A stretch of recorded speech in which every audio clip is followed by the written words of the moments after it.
Hi, boys and girls. Today we're here to talk about character traits. Character traits are what a character is like on the inside. And we can tell their character traits by their thoughts, their actions, their words, their feelings, their personality traits. We learn about characters based on what the character says, does, thinks, and feels. We're not thinking about what they look like. That's their physical traits. We're looking at their inside.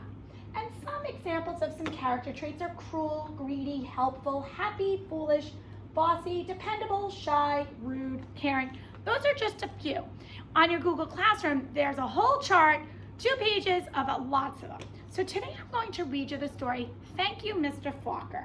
This is a beautiful story about a little girl learning to read. Okay, so as we're reading this today, I want you to think about the different character traits that describe the different characters in the story. Thank You, Mr. Falker. Written and illustrated by Patricia Polacco. Thank you, Mr. Falker. To George Falker, the real Mr. Falker, you will forever be my hero. The grandpa held the jar of honey so that all the family could see. Then dipped the ladle into it and drizzled honey on the cover of the small book. The little girl had just turned 5. Stand up, little one, he cooed. I did this for your mother and your uncles, your older brother, and now you. Then he handed her the book to her. Taste. She dipped her finger into the honey and put it in her mouth. What is it that tastes, the grandma said. The little girl answered, sweet. Then all the family said in a single voice, yes, and so is knowledge. But knowledge is like the bee that made that sweet honey. You have to chase it through the pages of a book. The little girl knew that the promise to read was at last hers. Soon she was going to read. I'm gonna move in so you guys can see the book better. Trisha, the littlest girl in the family, grew up loving books. Her school teacher mother read to her every night. Her red-headed brother brought his books home from school and they shared them. And whenever she visited the family farm, her grandfather and grandmother read to her by the stone fireplace. When she turned 5 and went to kindergarten, most of all she hoped to read. Each day she saw the kids in the first grade across the hall reading. And before the year was over, some of the kids in her own class began to read. Not Trisha. Still, she loved being at school because she could draw. The other kids would crowd around her and watch her do her magic with her crayons. In first grade, you will learn to read, her brother said. Her brother is so caring, encouraging her, sharing books with her. In first grade, Trisha sat in a circle with the other kids. They were all holding Our Neighborhood, their first grade reader, sounding out letters and words. They said b, oi, boy, and ook, look. The teacher smiled at them when they put all the sounds together and got a word right. But when Trisha looked at the page, all she saw was wiggly shapes. And when she tried to sound out words, the other kids laughed at her. Trisha, what are you looking at in that book? They said. I'm reading, she'd say back to them. But her teacher would move on to the next person. Always when it was her turn to read, the teacher had to help her with every single word. And while the other kids moved up in the second reader and the third reader, she stayed alone in Our Neighborhood. Trisha began to feel different. She began to feel dumb. She looked so sad. Okay, and children making fun of her. The harder words got for the little girl, the more and more time she spent drawing. How she loved to draw, or just sitting and dreaming, or when she could, going for walks with her grandmother. One summer day, she and her grandma were walking together in the small woods behind their farm. It was twilight. The air was sweet and warm. Fireflies were just coming up from the grasses. As they walked, Trisha said, Grandma, do you think I'm different? Of course, her grandmother answered. To be different is the miracle of life. You see all those little fireflies? Everyone is different. Do you think I'm smart? Trisha didn't feel smart. Her grandma hugged her. You are the smartest, quickest, dearest little thing ever. Right then, the little girl felt safe in her grandma's arms. Reading didn't matter so much. Trisha's grandma used to say that the stars were holes in the sky. They were the light of heaven coming from the other side. And she used to say that someday she would be on the other side where the light comes from. One evening they lay on the grass together and counted lights from heaven. You know, her grandma said, all of us will go there someday. Hang on to the grass or you'll lift right off the ground, and there you'll be. They laughed and both hung on to the grass. But it was not long after that night that her grandmother must have let go of the grass, because she went to where the lights were on the other side. And not long after that, Trisha's grandpa let go of the grass too. School seemed harder and harder now. Reading was just plain torture. When Sue Ellen read her page or Tommy Bob read his page, they read so easily that Trisha would watch the top of their heads to see if something was happening to their heads that wasn't happening to hers. And numbers were the hardest thing of all to read. She never added anything right. Line the numbers up before you add them, the teacher would say, but when Trisha tried, the numbers looked like a stack of blocks, wobbly and ready to fall.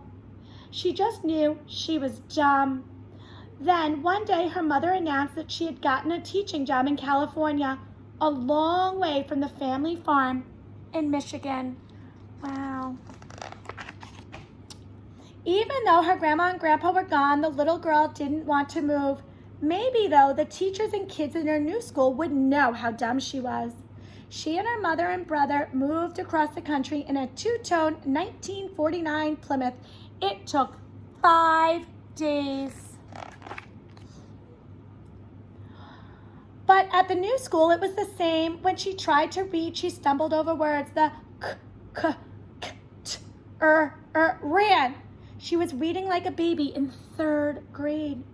And when her teacher read along with them and called on Trisha for an answer, she gave the wrong answer every time. Hey, dummy, a boy called out to her on the playground. How come you're so dumb? The other kids stood near him and they laughed. Trisha could feel the tears burning in her eyes. How she longed to go back to her grandparents' farm in Michigan. So mean, inconsiderate, thoughtless. These boys are. Lots of negative character traits are describing these boys. So sad. And Trisha is just sad because children are making fun of her. Oh. Now Trisha wanted to go to school less and less. I have a sore throat, she'd say to her mother, or I have a stomach ache. She dreamed more and more and drew more and more, and she hated school. Then when Trisha started 5th grade, the school was all abuzz. There was a new teacher. He was tall and elegant. Everybody loved his striped coat and slick gray pants. He wore the neatest clothes. All the usual teacher's pets gathered around him. Stevie Joe and Alice Marie, Davy and Michael Lee. But right from the start, it didn't seem to matter to Mr. Falker which kids were the cutest or the smartest or the best at anything. Mr. Falker would stand behind Trisha whenever she was drawing and whisper, "This is brilliant, absolutely brilliant. Do you know how talented you are?" When he said this, even the kids who teased her would turn around in their seats and look at her drawings, but they still laughed whenever she gave the wrong answer. Then one day she had to stand up and read, which she hated. She was stumbling through a page in Charlotte's Web, and the page was going all fuzzy when the kids began to laugh out loud. Mr. Falker in his plaid jacket and his button tie said, "Stop! All of you are so perfect that you can look at another person and find fault with her?" Fine. That was the last day anyone laughed out loud or made fun of her, all except Eric. He sat behind Trisha for 2 whole years, but he seemed almost to hate her. Trisha didn't know why. He waited by the door of her classroom for her and pulled her hair. He waited for her on the playground, leaned in her face, and would call her Toad. Trisha was afraid to turn any corner for fear Eric would be there. She felt completely alone. The only thing she was really happy was when she was around Mr. Falker. He let her erase the blackboards. Only the best students got to do that. He patted her on the back whenever she got something right, and he looked hard and mean at the kids who teased her. But the nicer Mr. Falker was to Tricia, the worse Eric treated her.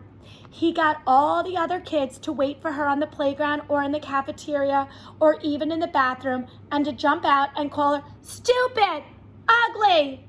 And Tricia began to believe them.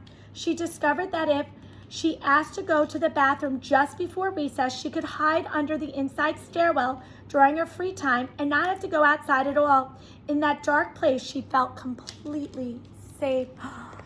Oh my goodness, poor Tricia. But one day at recess, Eric followed her to her secret hiding place. "Have you become a mole?" he laughed, and he pulled her out into the hall and danced around her.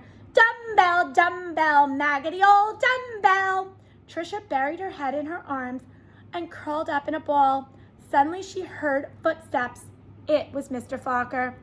He marched Eric down to the office. When he came back, he found Tricia. "I don't think you'll ever have to worry about that boy again," he said softly. "What was he teasing you about, little one?" "I don't know," shrugged Tricia.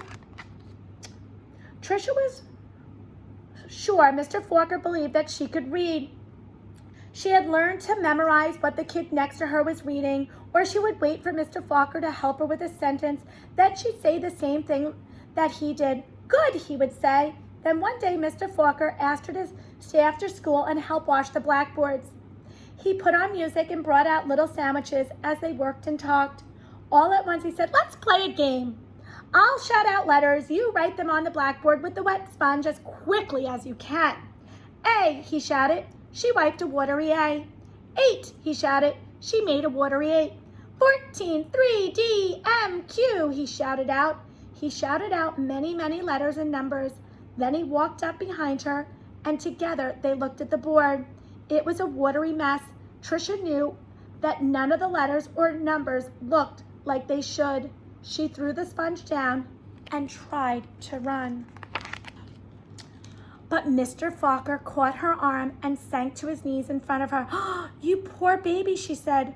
"You think you're dumb, don't you? How awful for you to be so lonely and afraid." She sobbed. "But little one, don't you understand? You don't see letters or numbers the way other people do. And you've gotten through school all this time and fooled many, many good teachers." He smiled at her. "That took cunning and smartness and such bravery." Then he stood up and finished washing the board. "We're going to change all that, my little girl. You're going to read. I promise you that." Now, almost every day after school, she went with Mr. Falker and Miss Plessy, a reading teacher. They did a lot of things she didn't even understand. At first, she made circles in sand, and then a big sponge circles on the blackboard, going from left to right, left to right.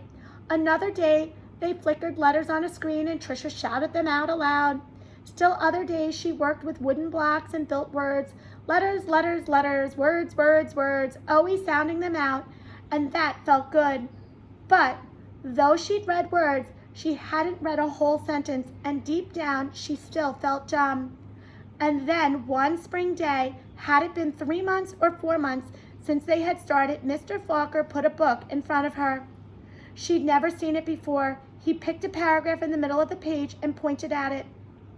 Almost as if it was magic, or if the light poured into her brain, the words and sentences started to take shape on the page as they never had before. She marched them off too. Slowly she read a sentence, then another and another, and finally she read a paragraph, and she understood the whole thing. She didn't notice that Mr. Falker and Miss Plessy had tears in their eyes. What wonderful, caring teachers. That night, Tricia ran home without stopping to catch her breath. She bounded up the front steps, threw open her front door, and ran through the dining room to the kitchen. She climbed up on the cupboard and grabbed a jar of honey. Then she went into the living room and found the book on the shelf, the very book that her grandpa had shown her so many years ago. She spooned honey on the cover and tasted the sweetness and said to herself, "The honey is sweet, and so is knowledge, but knowledge is like the bee who made the honey. It has to be chased through the pages of a book." Then she held the book, honey and all, close to her chest. She could feel tears rolling down her cheeks, but they weren't tears of sadness. They were happy, so very happy. The rest of the year became an odyssey of discovery and adventure for the little girl. She learned to love school. I know, because that little girl was me, Patricia Polacco. I saw Mr. Falker again some 30 years later at a wedding. I walked up to him and introduced myself. At first he had difficulty placing me. Then I told him who I was and how he had changed my life so many years ago. He hugged me and asked me what I did for a living. "Why, Mr. Falker," I answered, "I make children's books." "Thank you, Mr. Falker." So, boys and girls, this is a story of Patricia Polacco's life.